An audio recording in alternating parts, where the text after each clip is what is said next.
I made Stockfish and Komodo Dragon play against each other with the BONGCLOUD opening. I made them play 2 games and I'm going to show you the results of those 2 games. So in the first game, Stockfish is the white pieces and Komodo Dragon is the black pieces. It starts with e4, e5, king e2 and king e7. So now we're officially in the BONGCLOUD opening. And we have d4, takes from Komodo, Stockfish takes with queen, knight c6, and queen is e3. d6 and knight c3 from Stockfish. We have bishop e6 from Komodo and Stockfish played knight h3. The point of this move is that Stockfish wants to reroute their knight here or over here. If Komodo takes the knight, then Stockfish will take back with a queen. So Komodo goes king d7, looking to get the king into safety, and Stockfish plays knight f4. Komodo plays g6, looking to fianchetto their bishop, and Stockfish plays bishop d2. Komodo goes bishop g7, and Stockfish goes rook e1, trying to manually castle their king. And Komodo goes bishop d4, attacking the queen. Stockfish goes queen g3, and Komodo goes h6.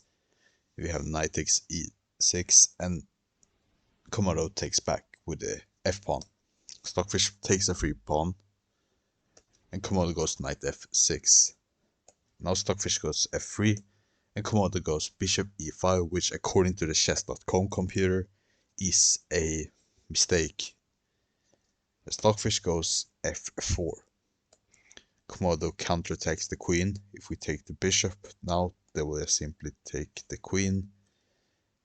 So Stockfish plays queen g7, which is a pretty scary looking move because your queen might get trapped, but Stockfish plays it nonetheless. Now Komodo attacks the queen, and instead of moving the queen, Stockfish plays pawn takes e5, sacrificing the queen for a piece, you might think, but not really, because when Komodo takes it back, now Stockfish can take the knight on f6, and now Stockfish is forking the rook and the knights.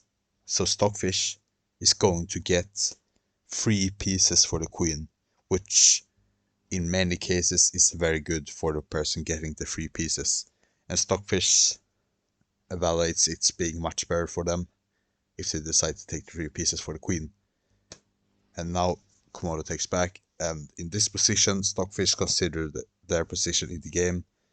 When I looked at the evaluation from Stockfish, they consider themselves to be much better here, whilst Komodo considers Stockfish to be slightly better. I have king d1 and c6. Stockfish goes king c1, just looking to manually castle the king, and Komodo goes h5. Stockfish plays g3, and Komodo goes e5. Stockfish goes bishop e2, just developing the final piece, also attacking this pawn. And Komodo goes rook h8. Stockfish goes king b1, finishing their plan of castling the king manually. And Komodo goes king c7.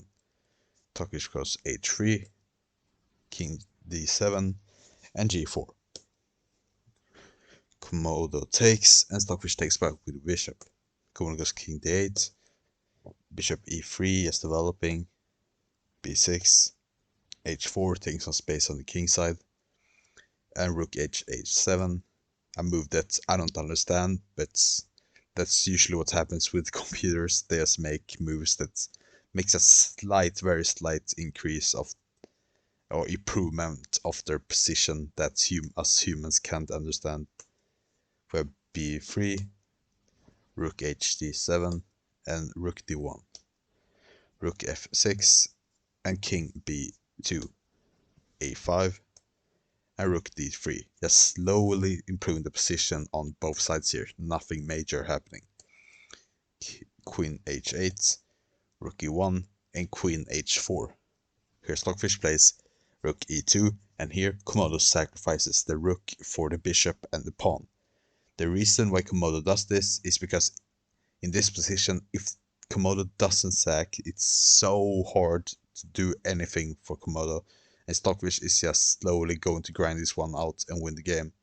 If Komodo tries something like this, they're not really doing anything. Stockfish can just offer the trade, and Stockfish is simply just going to win this game because of their better position. So Komodo sacrifices the rook for the bishop. Stockfish takes and Komodo takes. Rook e1, king b7 and rook g1. Queen to d7 and bishop c1. King a6, rook d1, rook g6, king b1, queen g4. Now Stockfish doesn't take the pawn, but instead goes bishop a3, d5 takes, and e4, looking to advance the pawn and potentially promote it in the future. Stockfish goes to rook e3, and Komodo takes this pawn. Stockfish doesn't take the pawn back, which they could have done, but they decide not to. They go bishop c1, rook c6, and now takes the pawn. Rook c7, rook d4, and here nothing really special happens. Stockfish takes the pawn and just slowly grinds out. And here, when Komodo went to rook f2, Stockfish just forces the trade of the rooks, and then slowly but surely improves their pieces, tries to win some pawns, and soonly in this position Komodo actually resigned the game. So not the most exciting game to start off with, but it was an imbalance in the game. Stockfish sacrifices the queen and a pawn for 3 pieces, which made it a bit more interesting. But I promise that the next game was way more interesting, and I'm going to show you it now. So in this game, Stockfish played with the black pieces and Komodo with the white pieces. Komodo started with e4, e5, king e2, and king e7. And we're officially in the BONGCLOUD again. Now Komodo plays knight c3, knight c6, and knight f3. We have king back to e8, so a little bit different approach for the opening. On the opening for Stockfish, we have d4 from Komodo, striking the center right away. Stockfish takes, Komodo takes, and Stockfish plays knight f6. Komodo plays f3, Stockfish plays d5, striking the center. Komodo takes with the knight. Stockfish takes, and Komodo takes this knight. Stockfish takes back. You are getting double pawns right now, but now once Komodo is forced to take the knight, now Stockfish takes with the pawn, and their pawn is undoubled. Komodo plays bishop e3, reasonable, just developing the bishop, putting the king a little more safely tucked behind this bishop. Stockfish plays bishop e6, and Komodo goes king f2, looking to get the king to a little bit more of a safer square. Stockfish plays bishop d6, and Komodo plays c3. We have king f8, looking to improve the safety of the king a bit. And we have queen d2 from Komodo. Stockfish plays c6, just strengthening the grasp on this pawn a bit, and Komodo plays bishop d3, just improving the position of the bishop. We have h5 from Stockfish, getting some space on the king side, getting a potential attack going. And now Komodo does the same thing, but on the queen side, trying to expand a bit. We have h4 from Stockfish, expanding even more on the king side, and Komodo plays a3. We have queen c7 from Stockfish and f4 from Komodo Dragon.